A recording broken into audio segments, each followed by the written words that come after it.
guys, Buckskin Dave here. So anyway, I'm trying to patch down this barrel. I had someone comment about how badgers eat squirrels and they can get rid of the squirrel problem, like get rid of the badgers. Yeah, that's a general consensus of nature. The badgers hunt squirrels, and where there's squirrels, there's going to probably be badgers digging them up. But it's really more complex than that in some situations.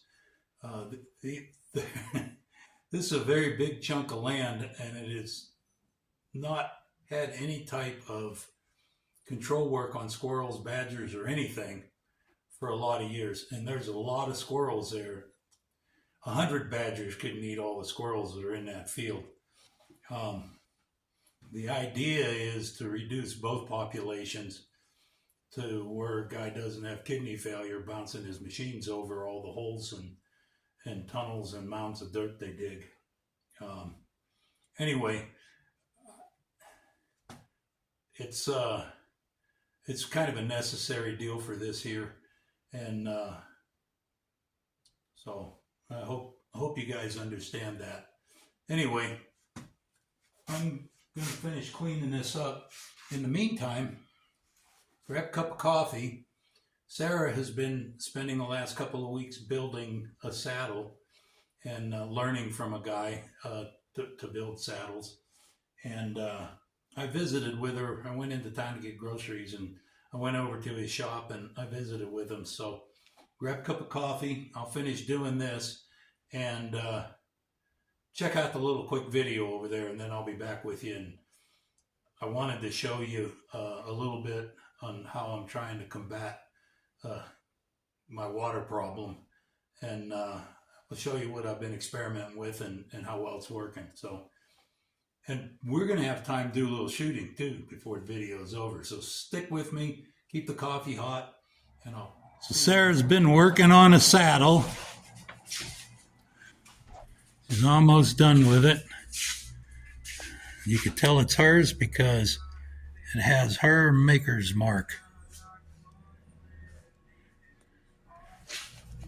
She's been working on it under the tutelage of Jace,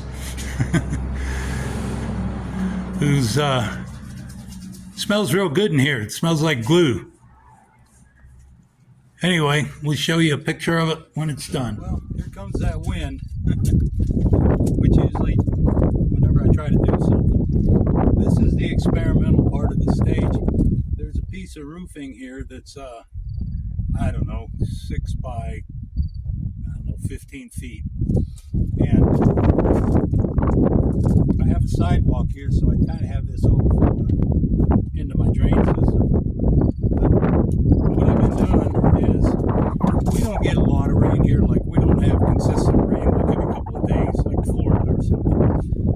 We have, very little rain in different periods of time, but when it comes a lot.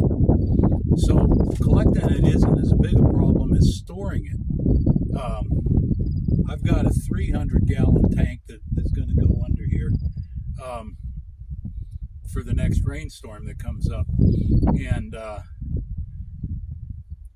this last rainstorm we had pretty easily collected 300 or 400 gallons, maybe even more. If you have the storage, you can collect it. This one here, the one I've got set up, it just filled up. We had a little rain last night, and it probably put about that much in the barrel. It wasn't a lot. But the way this is set up, I've got a valve here, and this hose runs down to the horse trough below the house. And all I have to do is open it and gravity will fill it up. And I've been doing that, and this last rainstorms have been refilling this barrel. Today we moved the horses, because it was so muddy, we moved the horses above the house. I have a waterer there you can see in the background. I can't get gravity to work for me there, but I've got a pump in here. So fill that one up. All I have to do is plug in the pump and fill it up. So I'm working for, I'm sure we're going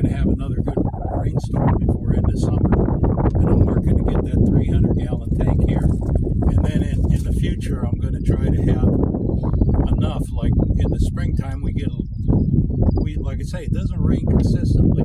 When we get a storm, it usually dumps quite a bit. And I want to be able to have the storage to collect that. And I have this whole roof as a metal roof, and it's all guttered to the back of the house. And I can revamp that guttering a little bit to fill a couple of those 300-gallon tanks. And I have my 300-gallon tank is on a trailer, so I can move it around the property. And I mean, if I can just water my horses in the summer, if I fill a couple of those tanks, I'd probably get through the summer watering horses, provided we get a little bit of rain in between to help fill the tanks up.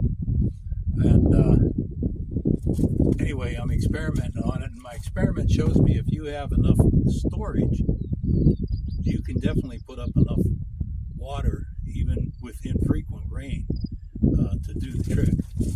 So anyway, I got to do something, because my well might not make it to fill the horse troughs, and right now the well is supplying the house just fine.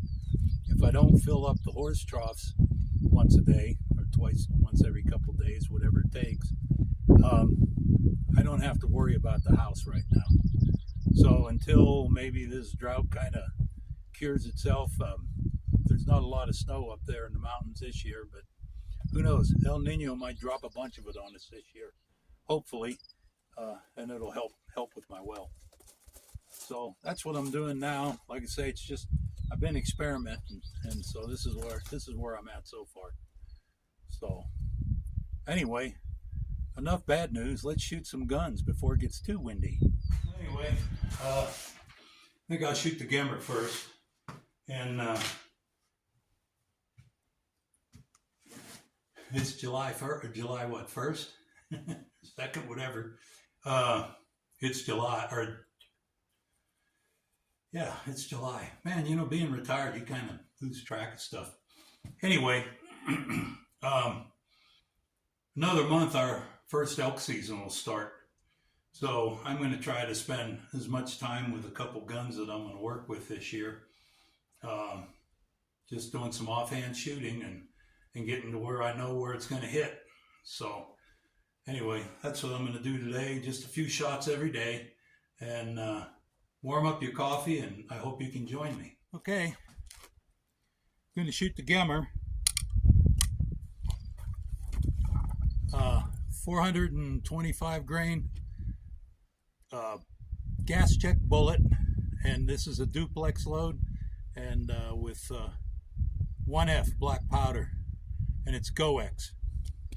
So I'm going to shoot a few.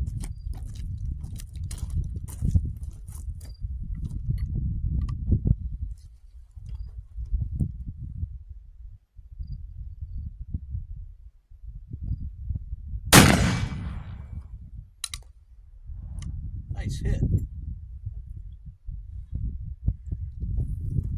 With the GoX 1F, and it's just a slight duplex load, few grains of smokeless, I'm getting right around 1350 out of this one, and it's a pretty consistent load, so I like it.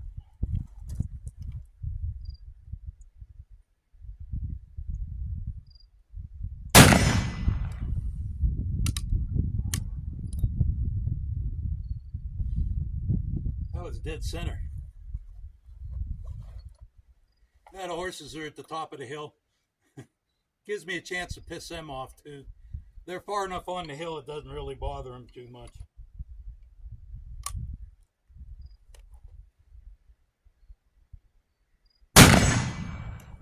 Nice.